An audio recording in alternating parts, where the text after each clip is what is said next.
This is Sam Long. I'm Ron Peters. And I'm John Newton. Welcome to the After Class Podcast.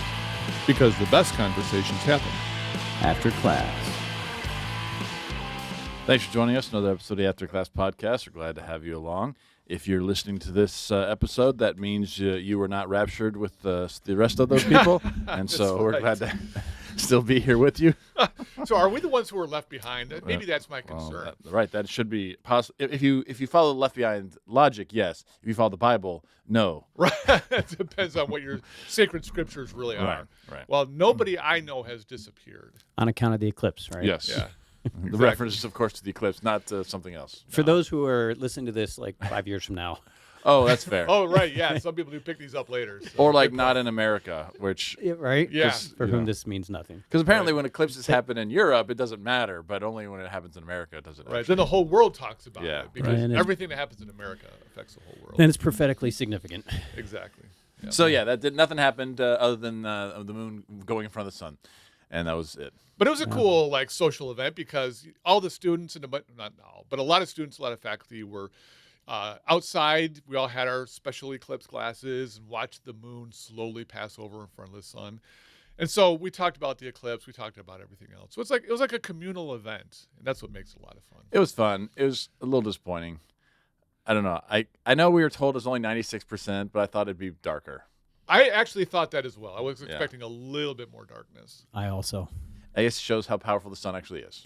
Yeah. That little sliver provides a lot of light. Yeah.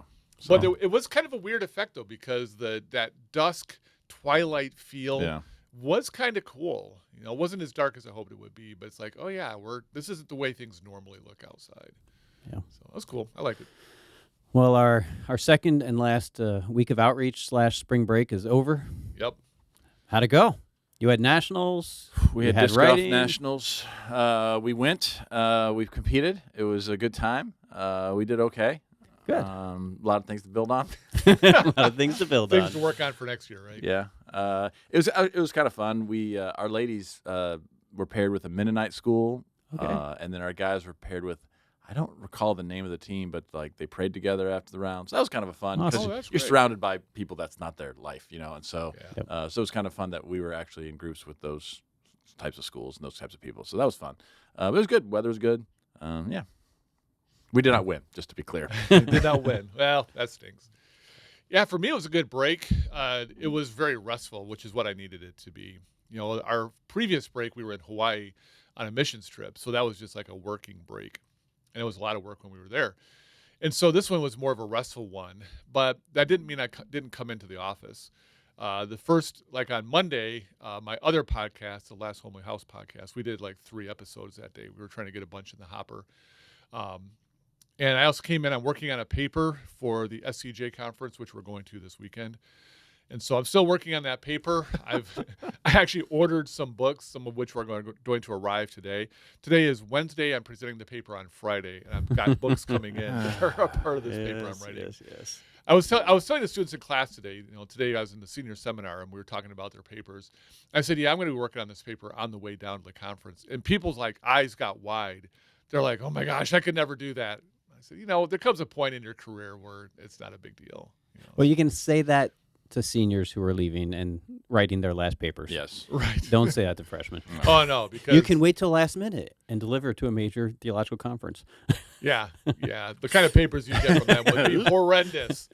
I mean, I already know what I want to say. It's just a matter of writing it down and giving some, background on it. So I'm looking forward to it. Jordan and I are ready to go. So. And I love the fact that you're co-presenting that with Jordan. Yeah. One of our juniors here at the college, Sam and Jordan, are going to be presenting a paper they did together. And I think it's a great opportunity for Jordan to get his feet wet in a conference. Well, I hope they don't schedule you guys against each other.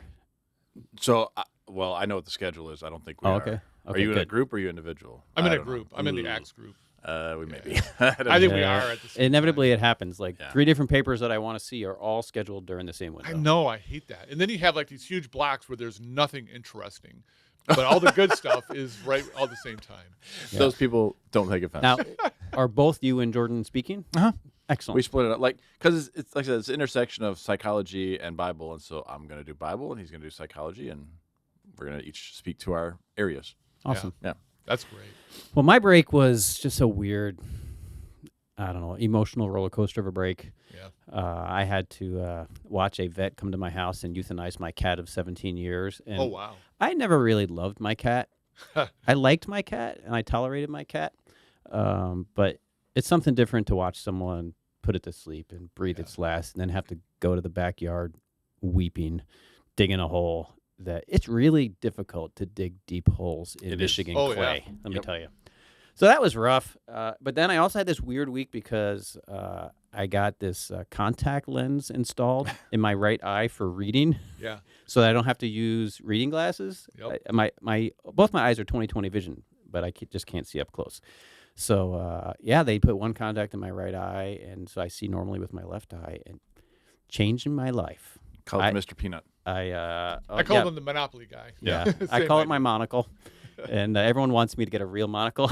But, that would be hilarious. But I Look like wow, Colonel like Klink. I can no problem reading the notes right in front of my face, reading the fine print in my study Bible, and then looking up and seeing things in a distance. And this, eye doctors don't talk about this enough. You can get reading glasses, or you can get a single contact lens for reading. I encourage anyone who is brave to try it because it's revolutionized my life. Well, you've convinced me because I've been wearing contacts since I was 17 years old. And so, wow, that's almost 40 years. It just hit me.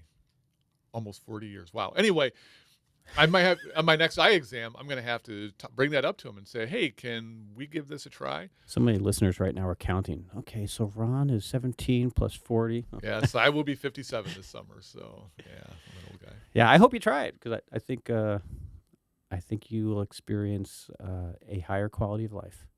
Well, you made a really good point when we were talking about it, that it's amazing what your brain can do. That, you have two different contacts doing two different things, but very quickly your brain adapts. And that's amazing to me. Some people can see it as a miracle of evolution. I see it as a miracle of a creator who gives us the ability to compensate when things are breaking down on our bodies. Yep. And so I want to at least give it a try. And it'd be great if I didn't have to pick up my reading glasses anymore. And the last thing, I wrote my review of N.T. Wright's book. Were you going to say something about that? I was just going to say this portion of the podcast is brought to you by Lens Crafters. Get all your vision needs from Lens Crafters. Yeah. We finally got a sponsor. Yeah. I guess I'd have to say RX Optical. Yeah.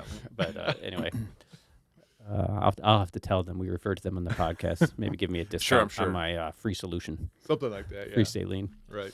But anyway, I finished my book review on N.T. Wright and Michael Bird's Jesus and the Powers, and by tonight, I have a couple people reading it today. By tonight, I should have that submitted to the Englewood Review of Books. And since it's an online book review kind of website, I imagine they'll have it out pretty soon. It's not like when you submit to an editor, it takes 6 months to a year and a half for it to see the light of day. This should be available hopefully soon. And when it does, we'll link to it on the podcast, on my website, etc. So, but it ended up, I thought of it as a small project, but reading the book, marking it up, and writing it, it's double-spaced. It's 30 pages. Wow, that's a long review. It ended up being a significant literary work. And I've written long book reviews before because certain arguments deserve substantial engagement. So if you're looking for one of those brief little what the book's about, that's the first 2 pages of the review, first 3 pages. And if you want the full treatment, theological engagement, well, that's what the rest of it's all about. Right. Anyway, so yeah, I've been busy too writing. And so just an emotional week, like just, my brain adjusting to my eyesight and adjusting to my cat's loss and having this big writing project swirling over my head. Today, I'm feeling much better. Like the writing's done, the eyes have adjusted. I feel okay about my cat.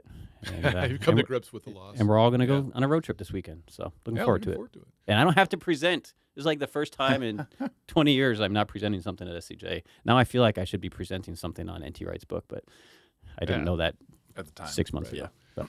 Yeah. Well, and all that is to say, too, this is why we ended up running a rerun last week. Right. We tried. We really worked hard to try to find a spot where we could get together and knock out an episode. And we couldn't do it. Like, we all were just going in different directions. And the texts were going back and forth, and we kept putting out times and days, and none of us could get together at a time. And so I felt bad we haven't put out a rerun in about 2.5 years here. So felt bad that we had to do it. But sometimes that's just what happens with schedules. You're only getting 51 free episodes this year. Yeah. We apologize. So sorry for that. To our shame. I feel like Paul, in 2 Corinthians, to our shame, we weren't good enough for that, to get you 52. All right. Well, let's jump into this week's episode. We're continuing our series on what the Bible says about creation and what that might imply for creation care or creation apathy. Okay. We haven't landed on team apathy yet. Oh, thank goodness. So just to recap where we've been, our first episode or two, I think we focused on the primeval prologue, the early chapters of Genesis. I forget how many. Last week we talked about Torah. What does God's instructions to Israel, his kind of blueprint for their life together, which is supposed to, be a sign of his original purposes for creation. And we saw that God provides for creation's rest. He cares about the soil and the plants and the animals, although that's not the focus of our study. We see that Torah protects creation from human exploitation. We saw that Torah treats animals as ends in and of themselves, as well as the trees of the forest. And I was thinking, we ended, I think, by talking about the when you're laying siege to a city, don't just wipe out all the trees of the forest. Right, yeah. But then there's this kind of weird ending to that. Well, you can do the trees that are not fruit-bearing trees, right? But you have to leave alone the fruit-bearing trees, which kind of made it seem like, the ones that provide food for humans you can destroy, or you have to save, but the ones that don't, you can destroy, which almost makes it sound like those trees are not ends in and of themselves. Right. But I was thinking the other morning that there's another way to interpret that, and that is that the trees bearing fruit might be a way of saying the trees that are alive and well. Yeah. They're still budding. Yep. They're still, right? It's not necessarily you get apples from them or figs, right? It's that they're still alive. So you're allowed to clear out the dead wood and use it to build siege works. You just can't kill the living trees. No, I think Does that make sense? Yeah, I like that you brought that up, because if you have apple trees that aren't producing apples, there's something kind of wrong with the tree. It's not doing what an apple tree does. It could be from disease. It could be from age.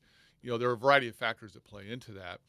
But I like the way you're thinking about it, that this is not a healthy tree. And there's nothing in Scripture that says that we can't use the resources of this world, for whatever applications that we have. But we have to do it in a way that shows wisdom, a wisdom that comes from God. And so God's wisdom says, if they're a healthy tree, let them do their job. They're not just producing food for people. I mean, apple trees are producing food that the animals get as well. Yep. And so leave those trees alone. They're doing a good job. But if it is an unhealthy tree that's not able to, produce fruit, well, then use it for other things. You can use it like for siege works. You can use it for construction. Do whatever you have to do with it. Yeah. Firewood. Firewood too. Yeah, lots of uses. Sam, you're looking at something. A plane just buzzed the tower. I mean, Oh, really? I heard it. it was not very high above us. The cell tower right on campus? No, that's a phrase. I Yeah. mean, like the property here. Right. It was just a low flying plane. Oh, sorry, I didn't know if it It was, was a Maverick. distress. I got or... the. Yeah. There was a look of distress on your face. Well, it was low for planes It's around like, here. what are you and doing there? Yeah, I heard it fly over, but I didn't see it. So you evidently could see it out the window there. Sorry, Yeah. my apologies for the distraction. Oh, look, a problem. bunny. Okay. Squirrel. It's going to be an interesting episode. Yeah. No kidding. People have already turned off. This is that what hour. happens when we miss an episode with software rockers. Yeah. So anyway, I thought about that because that kind of bugged me a little bit. Like, here you have this kind of universal affirmation of the goodness of creation in and of itself. Yeah. Unless it's not a fruit tree, then you can do whatever you want with it. Right. It- I can see and what I you're just saying. I wondered. It was an epiphany after taking a shower. It's like one of those you're getting ready in the morning, and your brain is just relaxed, and all of a sudden, boom. Yeah. Yeah. It's when some of Well- our best insights happen. 4 Without a.m. a doubt. But I appreciate the kind of conundrum that creates, because there's still a part of me that wants to love creation for its own sake. I don't want to just look at creation through the lens of what are you doing for me. You do have something in common with environmentalists. Yes, I agree. I know last time I made my point, very vehemently, and we had a conversation afterwards, and I responded to an email from a listener who was not mad at me, but who just wanted to bring up a counterpoint. Yes, which I we do. really appreciate listener feedback. Yes. I love the fact that listeners want to reach out when they do. So whether it's through Facebook or email or whatever, if you guys reach out to us, we love it. We really do. So all that is to say, sure, I do have some things in common with them, even if I don't Wow. wear the title. Okay. All right. So the last point we have, just in recapping our Torah section, is, and Sam really brought this out in the last episode, that Israel's obedience to Torah and God's designs and their careful stewardship of God's resources brings the best out of creation. Mm-hmm. Did you want to say something about that, Sam, or remind us what that was about? Don't remember. Oh, okay. That's no I don't problem. remember what I said. Well, I think we're talking about letting it rest, letting the soil and everything rejuvenate. I mean, farmers know this. The plane's coming back, by the way. Here we Right go. there. Okay. Oh, that's a twin prop. Yeah. That's a little bit bigger plane. Yeah, allowing the soil to regenerate and do this thing, and like it's not as though like sometimes people try to go too far and say, see, the Bible knew exactly what a good botanist, like that's not what's happening, but it's just our understanding like of the world. And so, yeah, the Torah is not just moral, right? Mhm. It's also, they're just things like the way God has created the world to be in harmony with the world. And so part of it is letting it have rest and to rejuvenate. And that's wisdom. Yeah. I mean, that's just using wisdom in the way we interact with God's creation. All right. So this week we transition to get into the history and the prophets. Yeah. And we're going to start in Chronicles, everyone's favorite book after Leviticus. And we're going to turn to 1 Chronicles 16. And the context of this is David decides to have some praises being sung by Asaph and his bros. And in the midst, there's quite a long song in this chapter. And in the midst of it, he talks about creation. And so starting in verse 20, we'll start in 20, I'll start 28. Ascribe to the Lord, O families of the peoples. Ascribe to the Lord glory and strength. Ascribe to the Lord the glory due his name. Bring an offering and come before him. Worship the Lord in holy splendor. Tremble before him, all the earth. The world is firmly established. It shall never be moved. Let the heavens be glad. Let the earth rejoice. Let them say among the nations, the Lord is king. Let the sea roar and all that fills it. Let the field exult and everything in it. Then shall the trees of the forest sing for joy before the Lord, for he comes to judge the earth. O give thanks to the Lord, for he is good, for his steadfast love endures forever. And so you see this sort of language in the Psalms as well, but this idea of even creation gives praise and glory to God. And you know that the idea that the trees of the field clap their hands, like I don't understand what that means, but you know Yeah, this it's a idea, metaphor. the metaphor of it all is just like all of it is part of God's design. And so we always think of worship as us singing songs on Sunday morning at 11, but worship takes place in creation. And I think the eclipse brought this to bear. I saw quite a few like posts of people like, God's pretty awesome. Like, yeah, God is pretty awesome. He's created a world that's pretty amazing. And it all joins together in bringing him glory. At least it should. I think it's perhaps how I should frame it. It should come together to bring him glory. When we think about how we've talked about how much God loves his creation and all of his creation, not just humanity, but the dirt, the plants, the animals, the seas, and everything that's in them. Here, creation is returning that to God. So it's not just a one-directional thing, but it's a bi-directional, that God loves his creation. Creation honors God in return. And it's like we said already, it's not like trees literally clap their hands. They don't have hands or anything like that.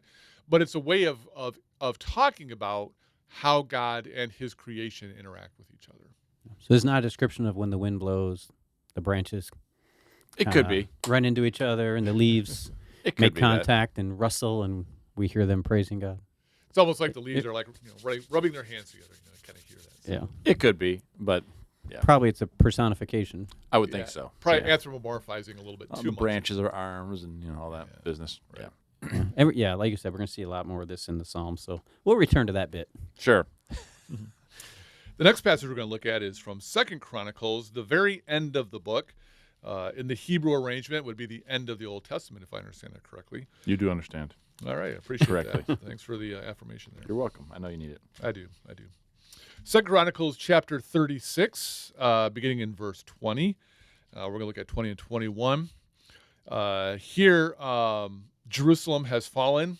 This is the end of the southern kingdom to the Babylonians. And it says, he took into exile in Babylon those who had escaped from the sword, and they became servants to him and to his sons until the establishment of the kingdom of Persia. And this would be the king of Babylon.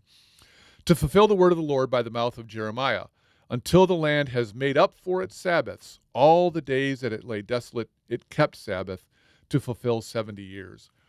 And so the idea here is that up until this point, the land hasn't experienced its Sabbath.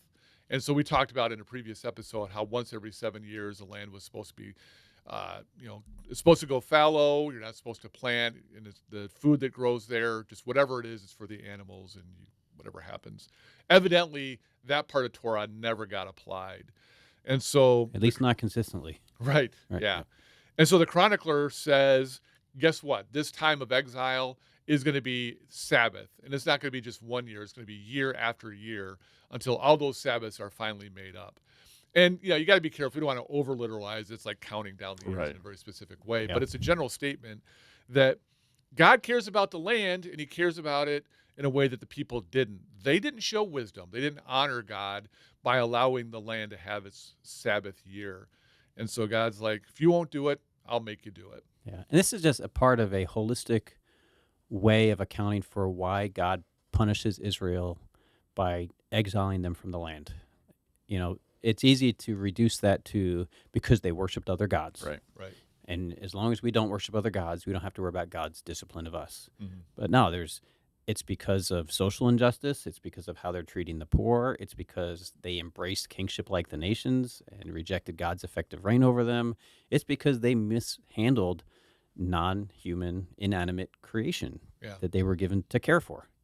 So there are multiple reasons why, and this passage kind of elevates the creational reasons why God punishes people. Right. Yeah, I'm glad to bring that up because the problem was covenant unfaithfulness. But the covenant is all of what we just talked about, including the land stuff from the last episode, right? And so it's not just, idolatry. It's you didn't do anything right, including like taking a day off once a week or taking a year off, And so I'm glad you brought that up because you're exactly right.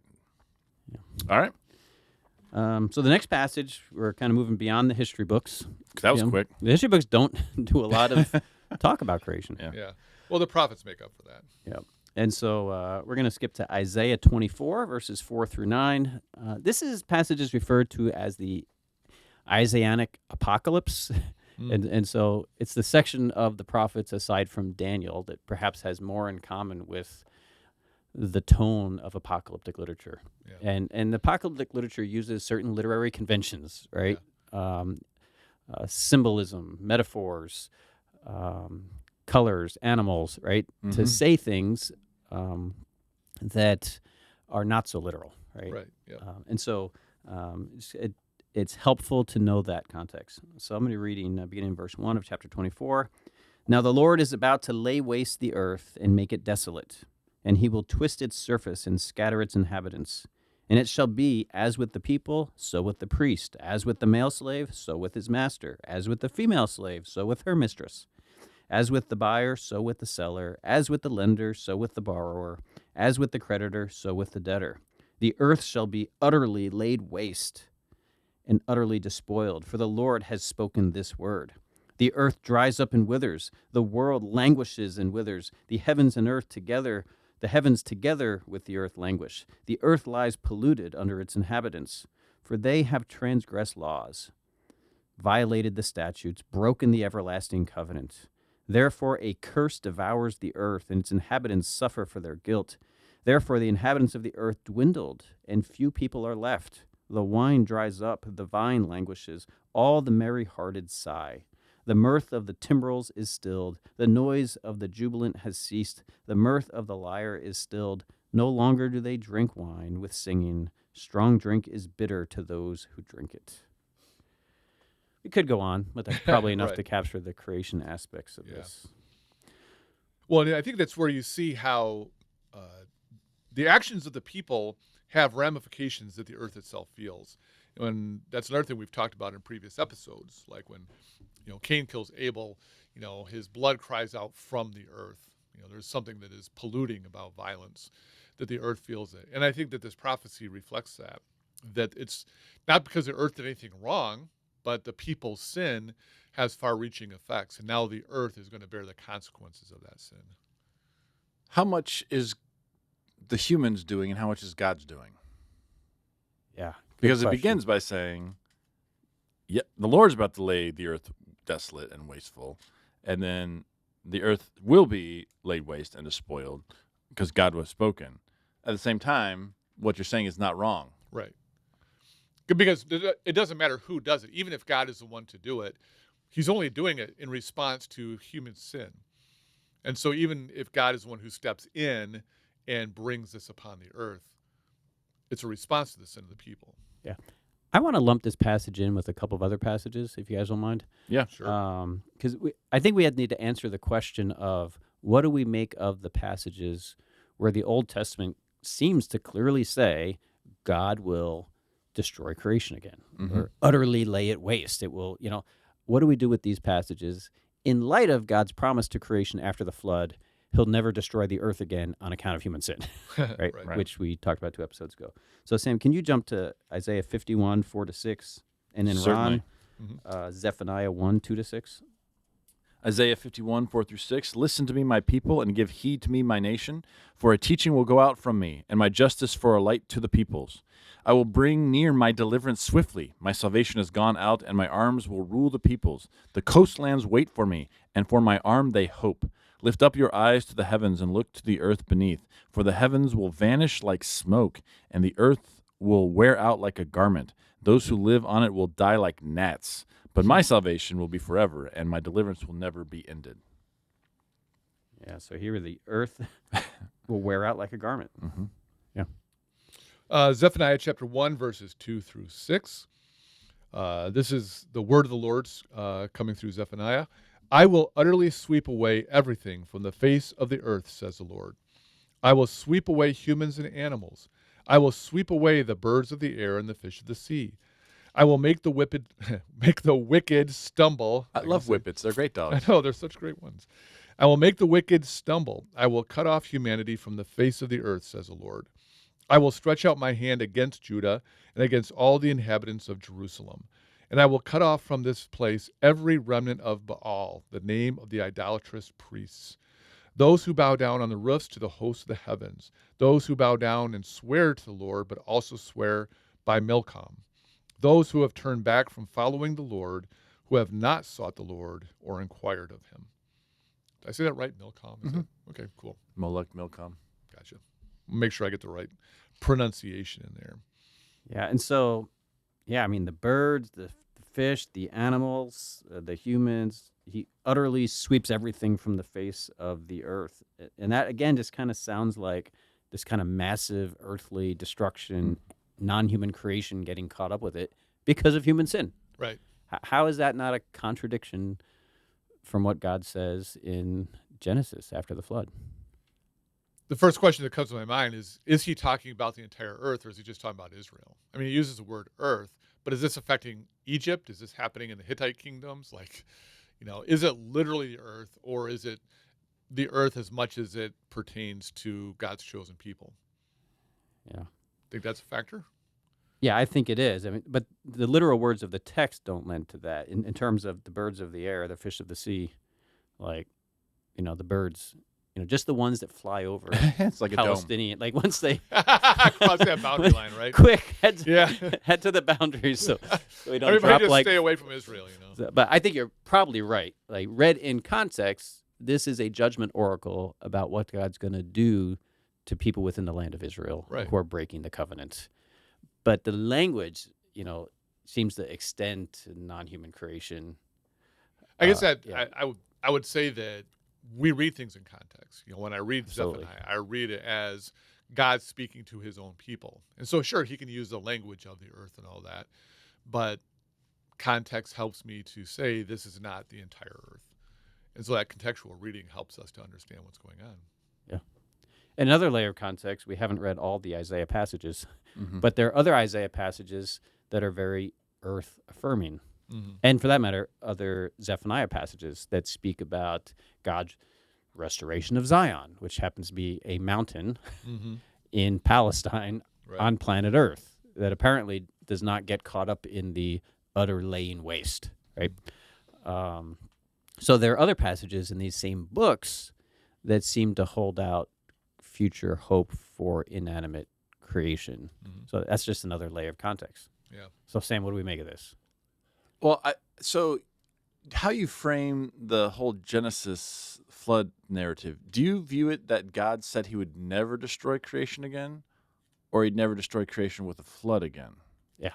So there are two poems in Genesis. Correct. One that just says he will never destroy creation again, and another one when he's talking about the terms of the covenant. Right, and the bow. He revisits it and says, I will never destroy the earth again with the waters of the flood. Right. Now, in my reading, the first passage is, and I can't believe we didn't get into this last time, but I don't think we did. I don't think so. The first passage is the big picture general statement. God is covenanting with creation. I'm not doing this, right, ever again. I'm never again are humans going to suffer on account of, or non-humans going to suffer on account of humans. But how does God destroy creation when he does it? You know, Right. in our world, in our imagination, maybe he throws a meteor at the earth, right? And it destroys it, or maybe the Stoic view, it's going to, be consumed with fire, right? And then, the Stoics have it regenerating, right? But for the ancient Israelites, how you destroy the earth is with fire. Is with water, sorry. With water, Because like fire, it burns what fuel it has, and then it runs into water and stops. Right. Like in Palestine, fires don't destroy the earth. They just do very localized destruction, right? But water, the earth's creation was once a watery mess, and then God separated it, and then you have land, habitable land where people can live. And how God destroys the earth in the flood is by reverting back to the water filling it. Right. So I think, yes, he won't destroy the earth again with a flood, and that's the only way to destroy the earth in the Jewish cosmology, and really ancient Near Eastern cosmology as a whole. So I think it's just being specific. The one weapon he has to destroy the earth, he's never going to use again, which is consistent with the other passage. Thus, his covenant with all creatures, he will never destroy the earth again. At least that's how I answer it. Yeah. I mean, it's interesting. I think, I don't know if that was completely in their minds, if that was the only way they could see destruction. I do agree that they were very water-based. Yeah.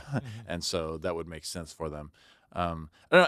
That's what I don't know how far to make it. Like, is he saying I'm never going to destroy the world by water again, or I'm never going to destroy the world again? And right, that's an important distinction to make. And to me, if all he's saying is, first he makes this original statement, he smells the fragrance of the Right. offering and says, yeah, I'm never going to destroy the earth again on account of human sin. That's a great commitment. And then he backtracks a little bit. Well, I'm never going to destroy it with water.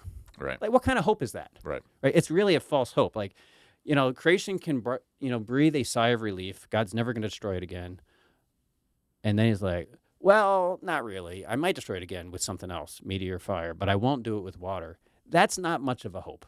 You know what I'm saying? It's just like, I won't do it with this, but I might do it with that. It almost negates any kind of hope that the original promise makes. So then do you put the onus on the human participation in it, that God's just finishing what we started? Or because that, go back to the Isaiah 24 passage, it does start by God saying, or by Isaiah saying God's going to lay it waste. But then in verse 4, it turns to the humans, where the earth lies polluted under its inhabitants, right? Yeah. They have transgressed laws. They have violated statutes. They have done all these things. So that's Zephaniah. They've gone after other deities. And it's almost like they're the ones that have started the ball rolling, and God's like, okay, we're going to finish it and start over again. So that's the question. Is that going against what he's saying in Genesis, or is that is it just who God is, where he lets us do what we do, and then he deals with the consequences and the fallout? Yeah, good question. Rob? Well, going back to what you were saying earlier, John, about the flood. The flood strikes me as like a complete do-over. Going back to the original creation, which was this watery globe, then he separates the land, and we go through the whole process of creation. And so the flood is like a complete do-over. It's like, I'm going back to creation. We're going to flood it all out. The floods will, will go away. The land will emerge. So it's almost like he's saying, I'm never going to do a complete do-over again. Tried it once, never going to go back to that. That doesn't mean there won't be ramifications for people's sin. It doesn't mean that God doesn't interact. And sometimes, that cleansing is pretty dramatic. But none of those cleansings represent a complete do-over. And I think that's a big thing Yeah. to keep in mind. So you're saying that these passages are more talking about local destruction. Yeah. And Genesis is promising not global destruction. Right. Yeah. Yeah. And again, we've said it already, that it's Israel he's most concerned with at this stage of the game. Now, he's concerned with Israel because they play a big part in his global plans. But those global plans aren't going to be realized unless Israel does their job. And so he's got to do whatever he has to do to get them on track, because all of humanity is dependent upon them doing their job. Yeah. I think that's part of the answer. And for me, another part, and this is dependent on the readings of G.B. Caird and N.T. Wright, back in the day. They've written works that talk about the prophets sometimes use metaphors of earthly destruction, cosmic destruction, even including the sun, moon, and stars, right? And what they're talking about is metaphorically talking about, local judgment. And even that local stuff is metaphorical. Right. Like the land doesn't utterly waste away. When some of these prophecies are fulfilled, and they are, when Assyria comes and when Babylon comes and wreaks havoc in the land, that is the fulfillment of some of these prophecies. Right, yeah. And it didn't look like the earth melting. Right. The sun, moon, and stars didn't stop doing their normal thing. But what did happen is the Israelites were destroyed from the land. There were buildings destroyed, people killed, temples lost, land defiled through the idolatry that started happening that the pagans were doing, right?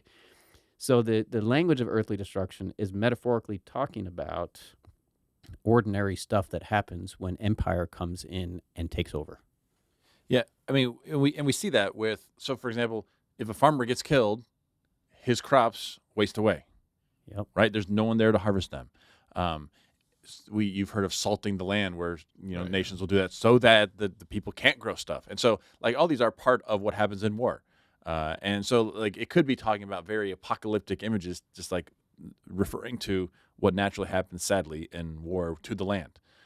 It could be that. I think that's definitely part of it. But like I said, I think it's just exaggeration for the fact of this is going to be bad, people. I don't think Yeah. you realize how bad it's going to be. It's going to be far worse than a slap on the wrist. And so using this imagery is, I think, trying to drive that home. Well, it really does feel like the end of the world if you're the person who lives there. Like the invading army, they're just celebrating because they're, hacking and killing and doing all that. But if you're the inhabitants, you feel like it is the end of the world. And so I think the imagery is meant to capture that.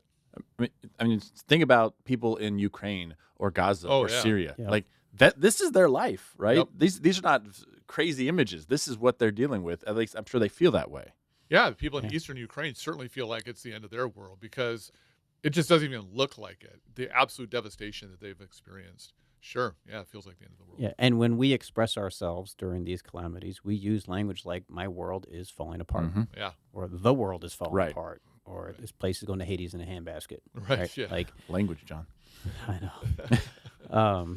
So metaphor might be, part of it. Localization might be part of it, and there's some real on the ground experience of it. Like Yeah. you said, the salting of the land or the filling of, normal good cropland with rocks and stones. Right. Right. Like they Wells really with do. dirt. And, yeah. They burn things. Yeah. And they do. The nations do burn down forests to take a city, and that's Mhm. why Israel has to be told, "But you're not like them. Right. You don't do that."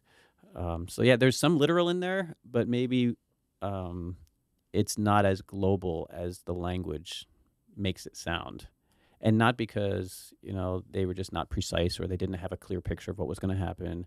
It's that they employed metaphors and they were quite aware of doing it. And the reason why I spent so much time talking about Isaiah being apocalyptic in that section is because no literature is more metaphorical than apocalyptic literature, Right, yeah. where you have animals with horns representing kingdoms. Mm-hmm. So, yeah. But does all that answer the question of whether God's culpable or not? Yeah, so on the ground, is it Oh, yeah, we gotta actually... circle back to that So when question. God does this, is he really doing it, or is Mhm. he removing his protective hedge from Israel and allowing the Babylonians to come in and do this? Right. Is the work that actual humans are doing being talked about as God's doing? And I would say yes, because that happens regularly throughout the Bible, where God is given credit's probably not the right word, but for things that happen because they believe that all things come from God on some level. Yeah. And so even the Babylonians who were the ones actually doing it, they're actually these sorts of the empires are called God's Messiah, God's person who's doing this, even though they're on the ground. It's Cyrus, it's the Babylonians, it's whomever. And so it doesn't surprise me that they would attribute these things to God, even though God's not necessarily the one salting the land, burning things down. But he's whether it's pulling back his protection or encouraging these other nations to rise up to bring punishment against the nation. Yeah, certainly lifting up his wall of protection around them would be a big part of it. And I think that's why God can judge them too, because if they exceed their mandate, then God can say, "Look, I let you come in and do this, but I did not authorize you to rip babies from the mother's womb or salt the land or whatever." And so that's why he's actually able to exercise judgment as well, because he's the one who let them do it, but you guys didn't do what I asked you to do. You went way too far. Yeah. So that's just another part of the metaphorical nature. Things that are attributed to God are actually executed by humans. Yeah. Right. But there is it's not just a case of mistaking attribution, right? That they predicted God, but it turned out it was Babylon who did it. Now they have the conviction that God reigns on high. He is over the nations, and he uses nations to accomplish his bidding. And in this case, his bidding wasn't to punish the earth for bad humans. He said he's not going to do that again. His punishment is to allow other nations to discipline his nation so that his nation will return to him, embrace Torah, and get on board with his mission. And if they keep Torah, then they will become a blessing to the nations. Yeah. Well, I don't think it's even a surprise that the nations, abuse the land, exercising, God's judgment, because Israel is supposed to be a shining lamp to the nations of a radically different way of doing things. Of course the nations are going to do that. That's the very reason God raised up Israel. You have all this horrible, lack of wisdom in the way that people deal with the land. So Israel, you're going to deal with the land better. You're going to give the land, once a year off every 7 years. You're just going to show them a better way, a way that aligns with God. But when the nations come in, they're going to do what nations do. They're going to do the very thing that God's trying to fix. They're going to abuse the land. Yeah. And, I want to read maybe another passage that's not on our list to kind of justify this reading of Isaiah. Why would you read Isaiah in light of, Genesis? Like he has the promise to Noah in mind, right? Mm-hmm. Because he does in chapter 54. Verse 9, it says, "This is like the days of Noah to me. Just as I swore that the waters of Noah would never again go over the earth, so I have sworn that I will not be angry with you and will not rebuke you. For the mountains may depart and the hills be removed, but my steadfast love shall not depart from you, and my covenant of peace shall not be removed, says the Lord, who has compassion on you." And then down in verse 15, "So if anyone stirs up strife, it is not from me. Whoever stirs up strife with you shall fall because of you." And so God is saying, just like I said to the earth, I'm not going to destroy it again with the waters of a flood, so I'm done ravaging you. My punishment, and he's talking about the punishment of exile, my punishment is over. Now I'm turning to restore you. And I'm never going to do to you again what I did to you in destroying Babylon and taking everything away from you again. And we might be thinking, well, boy, didn't Greece show up, a few centuries later and do the same exact thing?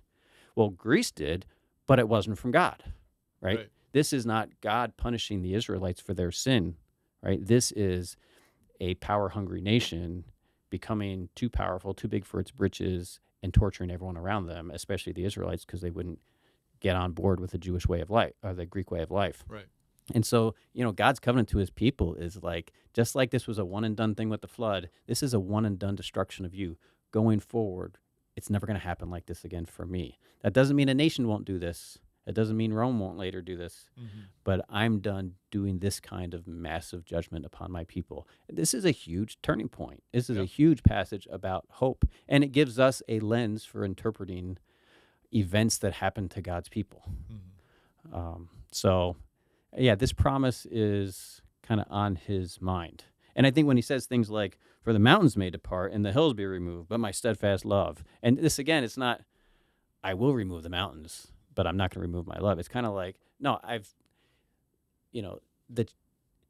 it would take, even though I would do what I said I wouldn't do and punish the earth, I still wouldn't do that to you. Right. Yeah. So it's kind of a literary device, Right. not a retraction of the promise of Noah. Yeah.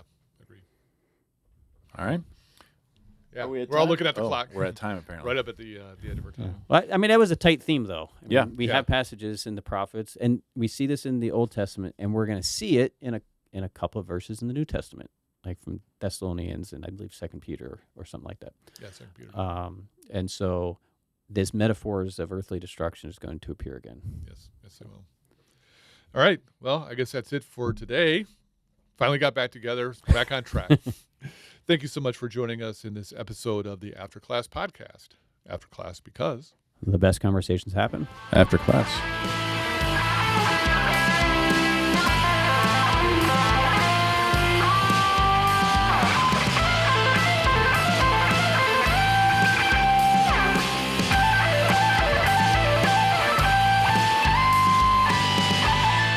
Thank you for listening to this episode of the After Class Podcast. ACP is hosted by Sam Long, John Nugent, and Ron Peters. Audio production is provided by Drew Nyquist. Social media is managed by Darren Harris.